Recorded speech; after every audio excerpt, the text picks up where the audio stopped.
Look at that. Yes. Yorkshire tea. Yorkshire tea. Right, hold on, I'll just Can't get the beat kettle. it. 1 sugar. 1 sugar, I brought the sugar.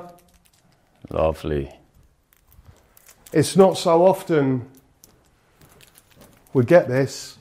The women had a friendly against Villa during the Oh yeah? during the summer, and we played at the Bescott Stadium, Walsall. Okay. And they had tea. They had English tea there. You don't have it here? Nice. I bring it over, I do. Oh, I bet you do. Yeah. Very wise. Or my parents, they bring it over. Boom. 1 sugar. 1 sugar. Right. Let that brew a little. So, we might as well start here while we're here. Mm-hmm. Welcome to the club, man. It's lovely to meet you. Nice to meet you too. I want to know about a little bit. So let's start at the very start. You're born in Kirkcaldy. Kirkcaldy, yeah. In Scotland. Yeah. But you moved down to Melton Mowbray quite young, didn't you? Yeah, young. Moved to Melton Mowbray when I was like 9, maybe younger, yeah. With my mum, stepdad Fraser, so yeah. And grew up in Melton Mowbray, yeah. So nice, quiet, easy, yeah. What were your first experiences of? Were you already playing football as a kid back then? Yeah, always played football, always loved football. Since tiny, always played for teams and stuff when I was a kid. And then obviously came through the academy at Nottingham Forest. So yeah, amazing academy and amazing people there that looked after me through since... Yeah, when does it start? Like under 9s, so all the way from under 9s all the way up to the senior team. So yeah, it's been an amazing journey. When you go to a club, I mean, it all happened very quickly, which is actually sort of a theme running throughout your life. It's all everything happens to you quickly, it seems. But after a year at Mowbray Rangers, you go to Forest. Yeah. They're this sort of grand old team. Are you aware at that point of the history of the sort of Brian Clough stuff, of the Scottish connections with sort of your Kenny Burns and whatever? Are you aware of all of that history, or is it you just taking everything in your stride already? Yeah, I just kind of take it in my stride. I don't really like look too deeply at the history, especially when you're young. You're just buzzing to be at the club and be a part of it, but.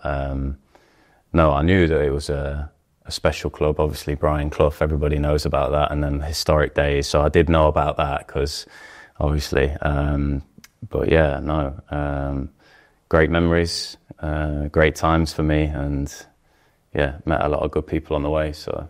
And you broke through. I mean, again, this is another one of those things. You made your first team debut in the League Cup against Spurs away. But by that point, you still hadn't scored for the under-18s. Your first goal for the under-18s actually came a couple of months later.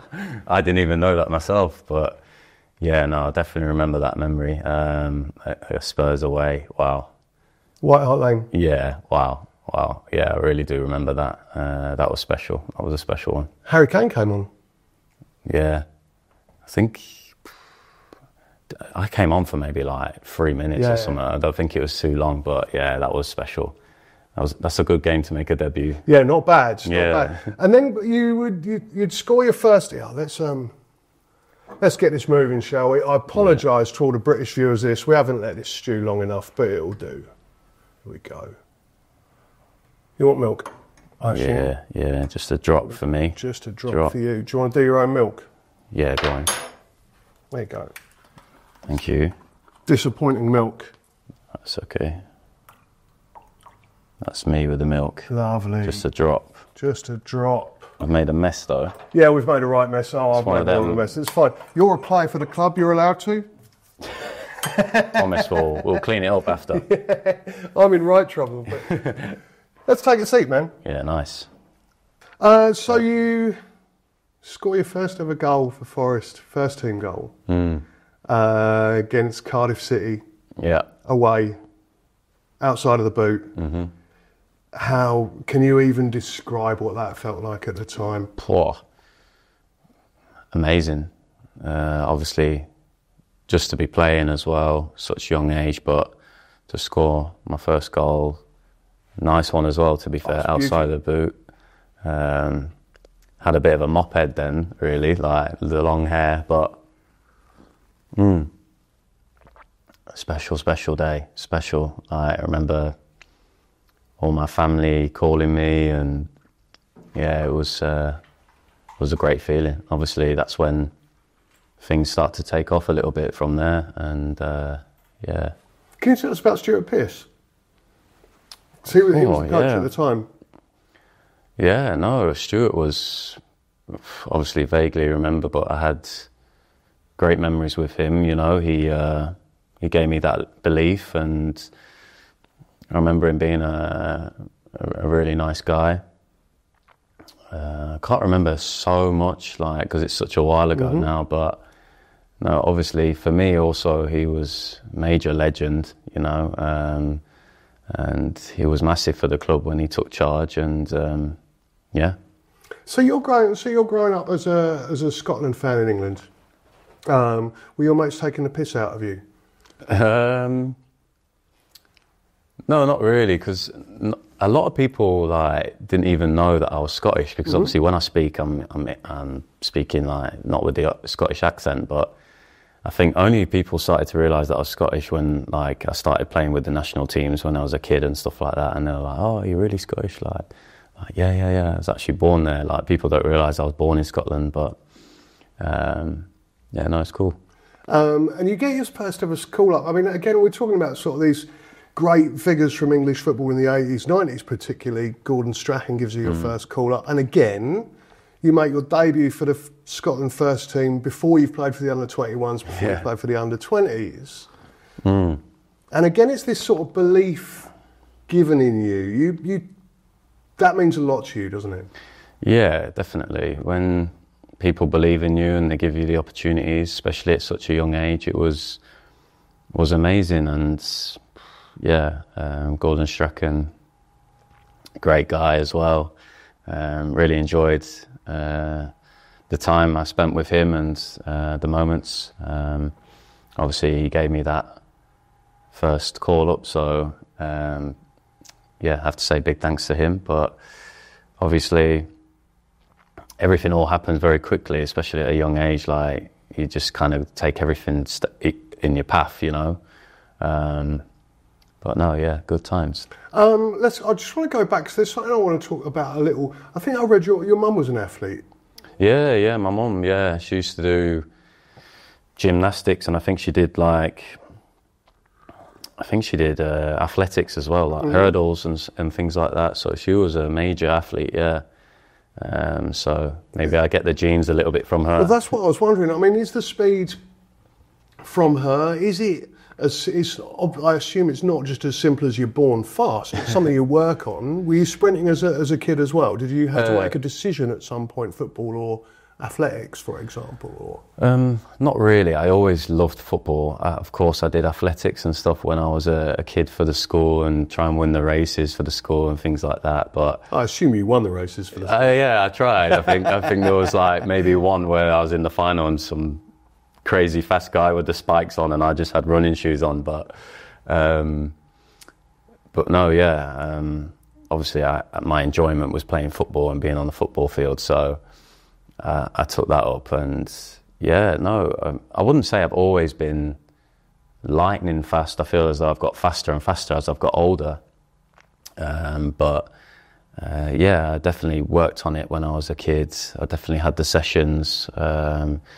I used to go to a guy called Colin. He was like teaching me sprinting techniques and like things like that when I was younger, you know. And yeah, he helped a lot with my speed work and getting faster. He actually used to work a little bit for Nottingham Forest in my younger days, like for the academies, to work on their sprint training and speed training.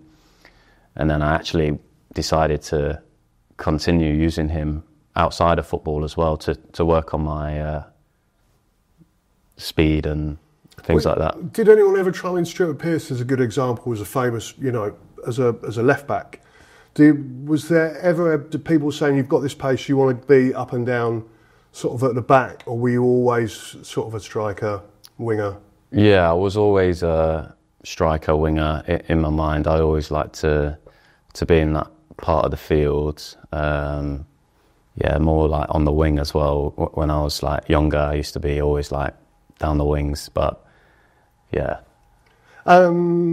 It's amazing how few players actually make it out of younger football, particularly. And you play with Matty Cash, Yeah. for example, who just made that beautiful touch at the weekend. Yeah, he's flying. He's doing amazing. Yeah, very happy for him. What was it you were doing right? So before you go to Leipzig, you hit this incredible run of form as well. Yeah. What was it? Was it in your mind? Was it physically? Was it the team all together? Was everything just coming together? I think, yeah, like you say, everything just came together. Believing in yourself as well plays a massive part, and being given an opportunity and that belief from the people around you and the people at the club. A lot of people at the club at Nottingham Forest played massive parts in my development. You know, I could go back to my under 16s, 17s days where I had Jack Lester. He was a massive help for me. I actually ended up linking back up with him at Sheffield United, but he was massive for me. Gary Brazil at Nottingham Forest.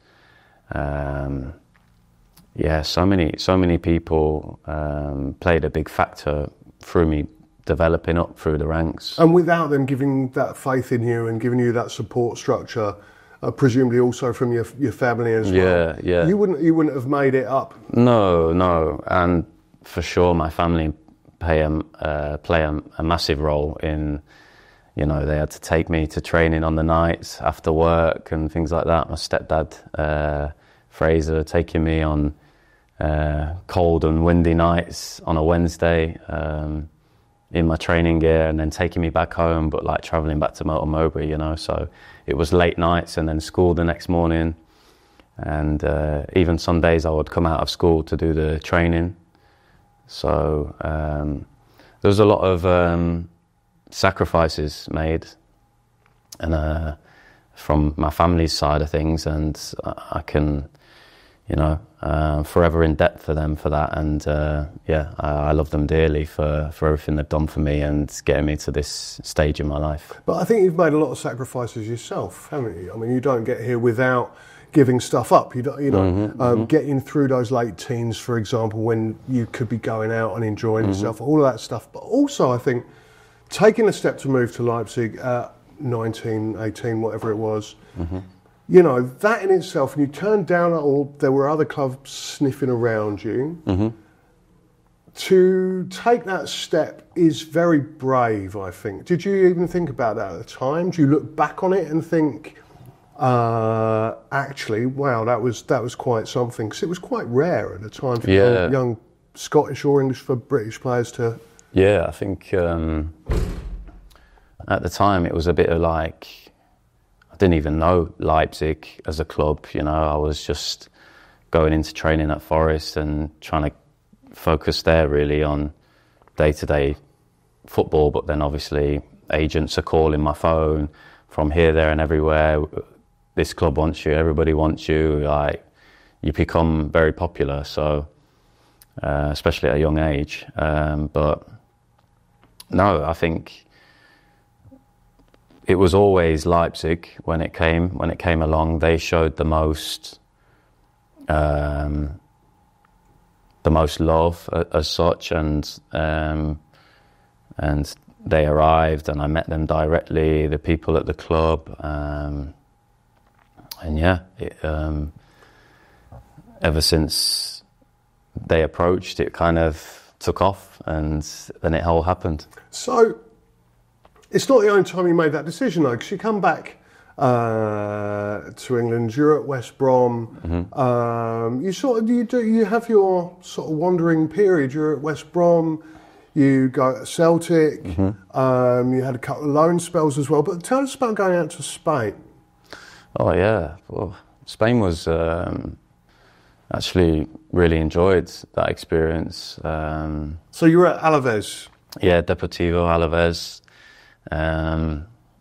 Yeah, it was a great experience playing in La Liga, different cultures, different people. Obviously, wasn't easy at all because the manager didn't really speak very good English, so we didn't have much communication there. But you know, at the end of the day, you're playing football and you just got to try and do the best you can. But I had a lot of help from the assistants, and they helped me massively in translating on the sideline and running up and down with me at the start. And yeah, big credit to them. They helped me a lot and showed a lot of belief in me actually, and which was really nice. And yeah, it's been tough at times, though, hasn't it? Someone breaking in. Yeah, we didn't like being called the Inselhafen. There's been times, I read a quote, you said it, and you said you look back at spells like the loan at Millwall, the loan at Birmingham. It's like chapters in a book. It's sort of, yeah. And it's also important to the way you develop as a man and the way you are now. Without that stuff, you wouldn't be there. But you also said something about it's hard sometimes, and players don't realise that there's a human being there. That you'll get abuse from the stands, from whatever. Sure. And I mean, before we even talk about online, you know, but how do you deal with that? How do you go home with those, you know, words ringing in your ears? Can you block it out? I think when I was younger, I think you more so, it does affect you. I think every footballer would almost be lying if it doesn't affect them at a young age, because it's all new and stuff like that. But I think things on social media and them sort of, that's what you're stating, right? Like the social medias and there's and abuse of fans. That's a part of it. I mean, I would assume that it's actually easier to ignore the social media stuff than absolutely. It is the stuff in the stadium. In the stadium, yeah, it's. I don't know, because sometimes you can just block it out because there's so much going on and you're doing your own thing. You kind of block it out.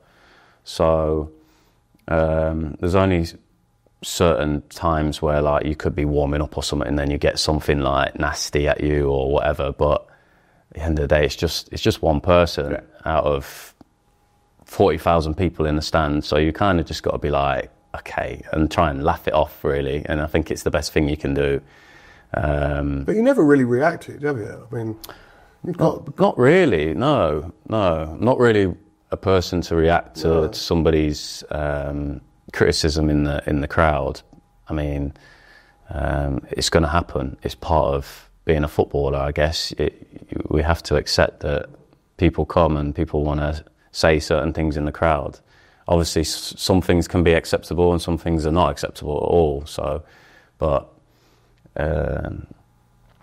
yeah, it's just part of the game. And for me, I just try and focus on what's going on in the game and what my role is and stuff like that. I don't try and think too much about what that one person has said. I want to get onto that. Sort of actually your thoughts during the game in a bit, if I remember. But you've come back from Spain. You end up going to Werder Bremen. It seems like Germany is a place you like to be. Yeah. Is there something about? I mean, you've played in 4 countries now. Is there something different about playing in Germany or being at German clubs, for example? I think Germany. I think the style and the league and the style of football really suits me as a player. I think I really thrive here when it comes to that, and I don't know. I never, if you asked me when I was a kid growing up, would I be in Germany? I would never ever say, yeah, I'll be in Germany. But believe it or not, when I was a kid at school and everything, I actually used to watch Bundesliga channel over like English football.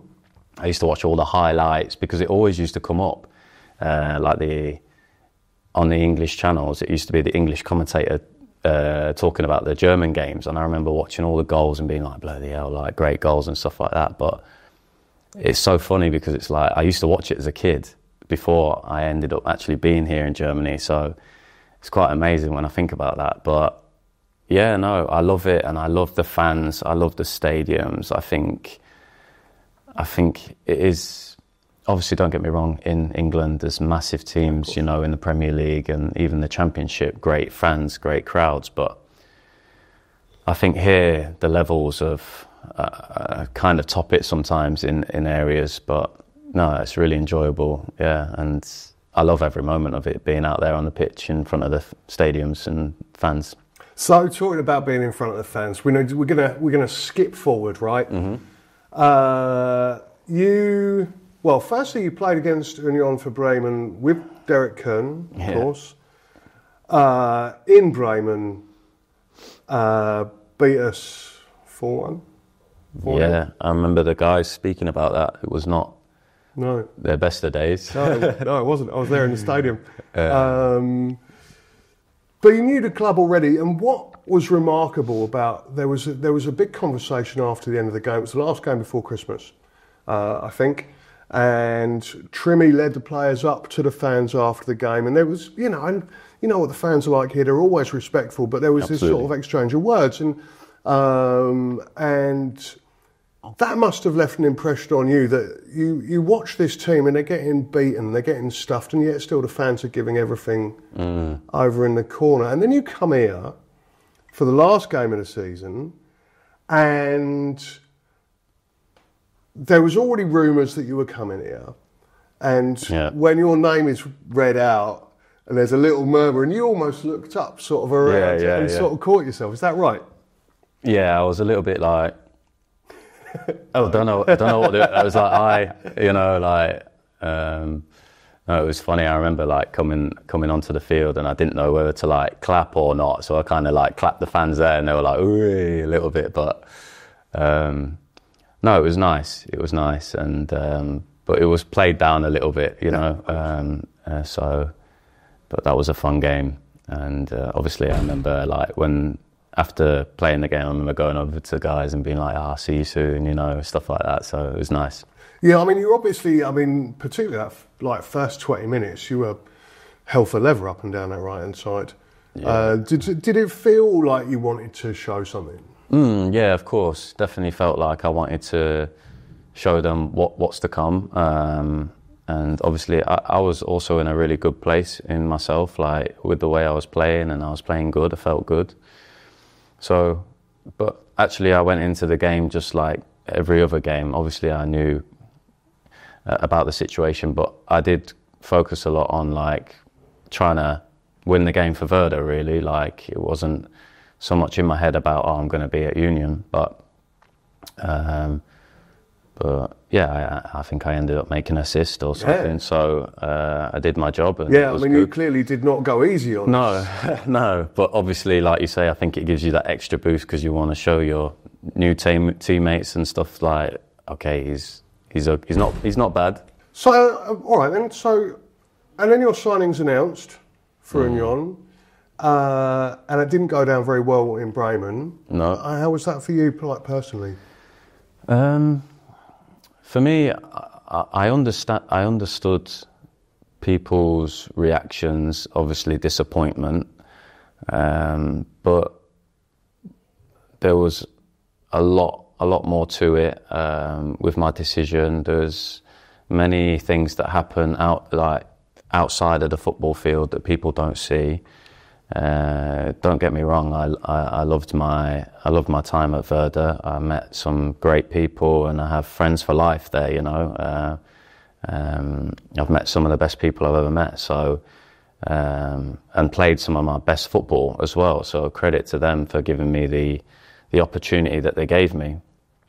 But yeah, there's always more to it, and I think people don't realise that, and but yeah, I can only say good things, and yeah, now I'm here, and I'm obviously very happy to be here. How were you convinced to come here? Was it Horst Held who made contact with? Did he speak to you? Was he talking to an agent? Or yeah, he spoke with my agent, Neil, and he, like during like last part of the season, my agent made contact with me and said about how serious it was, and they really, really like me, and they want to get it done and stuff. And I was like, oh, okay. Like, you know, I was a little bit like, all right, we see. Like, I'm just gonna continue. I'm enjoying my football at Werder. Like, and then the next day and the next days, and there was more communication, and it happened just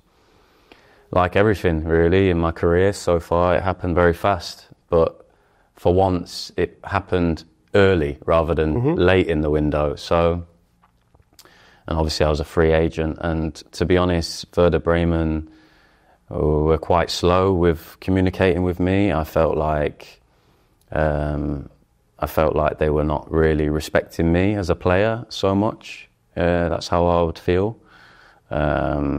And yeah. And you're very honest. I mean, so much of this, it always comes back to people being open with you and being honest and putting their faith in you and that sort of stuff. I mean, obviously, you must feel that when you come out here at the Out First Row. What's it like? What's it like to walk out?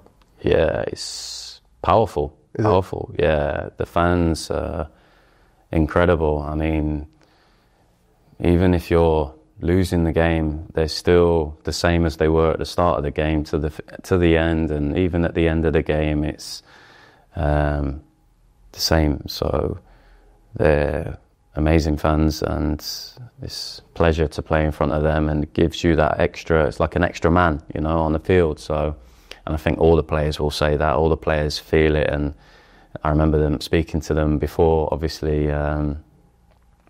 How amazing the fans are and stuff, and I was like, yeah, okay, and then I played, and I was like, oh yeah, it's a lot, because in pre-season it's not so many people in the stadium, but like first game of the season and things like that, it was full, yeah, everyone there, so yeah, powerful. All right, well, let's stop messing around. Eintracht away.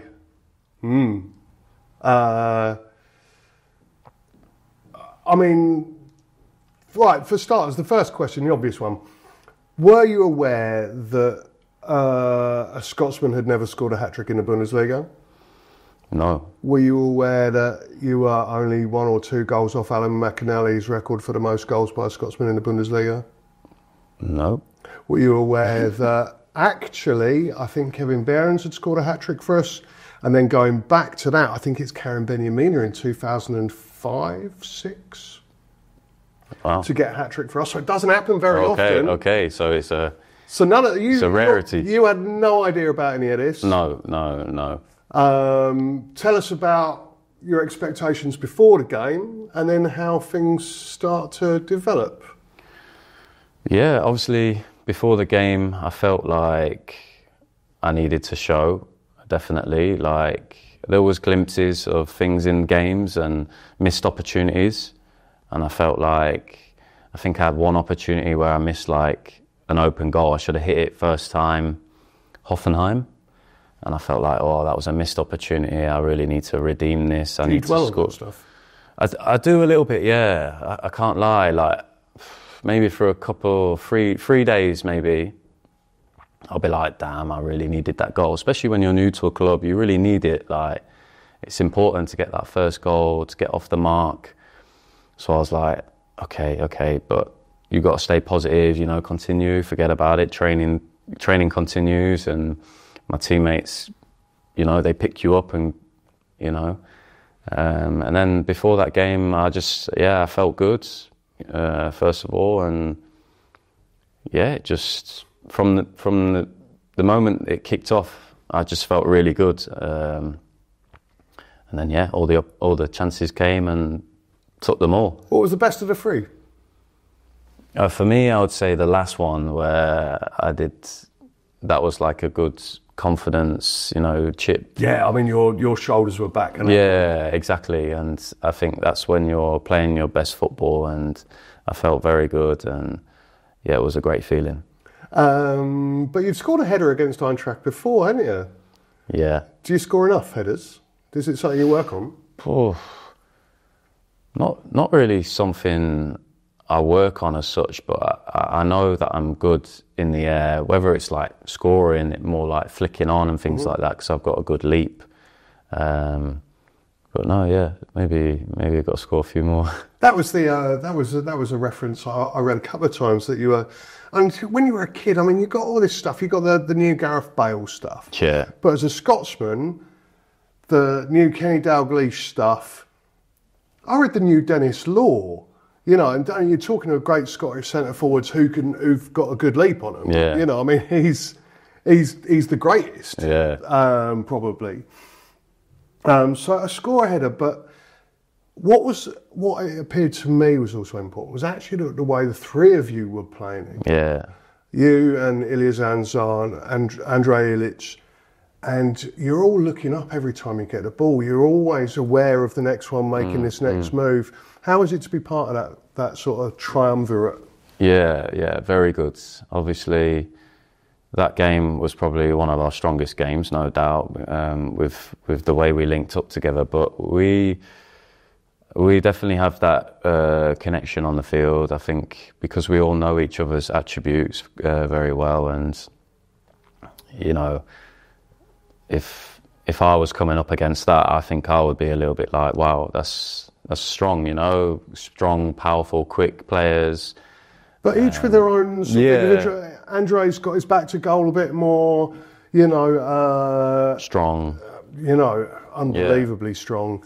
Sort of, he's bringing the ball down, he's laying it off. You've got Ilias, who's technically amazing on the ball, he's spinning around like that. Yeah. It must be a joy to play with them. Yeah, no, absolutely. And, you know, credit to them, they started the season really well as well. So, but we have to continue, you know, we have to keep getting better and better, because it's just the start, really. It's just the beginning of something that could be very nice. And, no, really nice to play with, and hopefully we continue it, you know, and keep that nice little bit of rhythm. So you're feeling at home in Berlin? You like it? Yeah, lovely. I think from the minute I arrived here, though, like, they were open arms, made me feel very welcome.